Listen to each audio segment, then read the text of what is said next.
வணக்கம் நண்பர்களே, நான் உங்கள் டிஎன்எஸ்எஸ் ராஜா. இன்றைக்கி நம்ம பார்க்க போகிற இடம் தான் பெருமாள் மலை. இது எங்கே இருக்குது அப்படின்னா, பெரம்பலூர்லேருந்து நம்ம போனோம் அப்படின்னா துறையூருக்கு முன்னாடி ஒரு 3 கிலோமீட்டருக்கு முன்னாடி இருக்குது.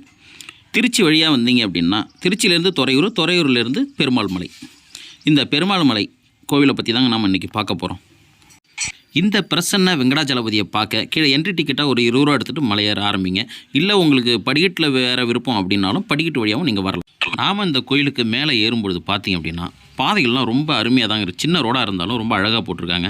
இருபுறமும் மரம் செடி கொடின்னு ரொம்ப அழகாக இருக்குது. நாம் மேலே இருந்து பார்த்தோன்னா வியூ நல்லா சூப்பராக இருக்குங்க. இந்த மலை மீது ஏறி நின்று பாருங்கள், துறையூரே தெரியும். அந்த அளவுக்கு ரொம்ப அற்புதமான இடம் தாங்க. படிக்கட்டு நீங்கள் மேலே ஏறி வரீங்களா, படிக்கட்டு அப்பப்போ சாலைகளின் நடுவே இந்த படிக்கட்டும் போகும், நீங்கள் பார்க்கலாம். ரொம்ப இந்த பயணம் நல்லா தாங்க இருக்கும். சின்ன சாலையாக இருந்தாலும் சின்ன மலையாக இருந்தாலும் இது ரொம்ப தூரம் செல்ல முடியாதவங்களுக்கு இது ஒரு வரப்பிரசாதம் தாங்க. நீங்கள் திருப்பதிக்கு போக முடியலன்னு நினைக்கிறவங்க கண்டிப்பாக இந்த கோயிலுக்கு போங்க. ஏன் அப்படின்னா இதை தான் தென் திருப்பதின்னு சொல்கிறாங்க. பெருமாள் மலையில் உள்ள இந்த கோவில் 11ஆம் நூற்றாண்டில் கரிகால் சோழனின் பேரன் காலத்தில் கட்டப்பட்டதாக சொல்லப்படுதுங்க. இந்த கோவிலுக்கு மேலே போகும்பொழுது ஒன்றும் பெருசாக விலங்குகள்லாம் எதுவும் பார்க்க முடியாது. ஆனால் நம்ம முன்னோர்களான குரங்குகளுக்கு ரொம்ப அதிகம். இந்த மரத்தடியில் தான் நம்ம வண்டியை கொண்டு நிப்பாட்டி ஆகணும். அதனால் கொஞ்சம் கவனமாக வண்டியை நிப்பாட்டிட்டு மேலே ஏறுங்க. ஏன் அப்படின்னா நீங்கள் வந்து பார்க்கும்போது சீட்டு கவர் எல்லாம் கிழிஞ்சிடும். அந்த அளவுக்கு நம்ம முன்னோர்கள் ரொம்ப அட்டகாசம் பண்ணிவிடுவாங்க. அதை கொஞ்சம் ஜாக்கிரதையாக பார்த்துங்க. இந்த கோவிலுக்கு நீங்கள் எப்போ வேணாலும் போகலாங்க. ஏன்னா பெருசாக கூட்டம்லாம் போகாது. அதனால் ஃப்ரீயாக தான் இருக்கும். கோவிலும் ரொம்ப நல்லாயிருக்கும். ஒரு இயற்கையான பிளேஸு. கண்டிப்பாக உங்களுக்கு ஒரு நாள் டைம் பாஸ் பண்ணுறதுக்கு நல்லாயிருக்கும்.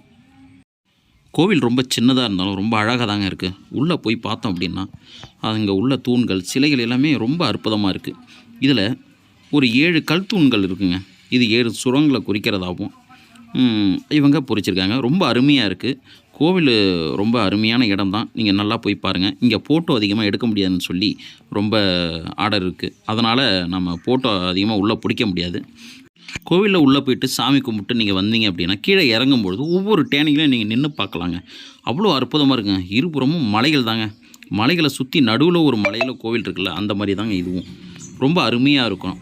தென் திருப்பதின்னு சொல்லக்கூடிய இந்த கோவில் யார் யாருக்கெல்லாம் வரப்பிரசாதம் அப்படின்னா அரியலூர் மாவட்டம், பெரம்பலூர் மாவட்டம், துறையூர், திருச்சி இவங்க எல்லாம் பக்கத்துலேயே இருக்கிறவங்கிறதால இந்த இடத்துக்கு போகலாம். ரொம்ப அருமையாக இருக்கும். ஒவ்வொரு பிளேஸும் நின்று பார்த்துட்டு வர்றதுக்கு ரொம்ப அழகாக இருக்கும்.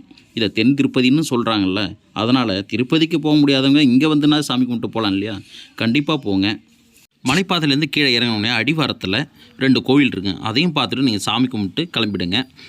நாம் தென் திருப்பதின்னு சொல்லக்கூடிய இன்னொரு ஊரும் இருக்குது, அரியலூர் மாவட்டத்தில் கள்ளங்குறிச்சி. அதை அடுத்த வீடியோவில் பார்ப்போம். நன்றி, வணக்கம்.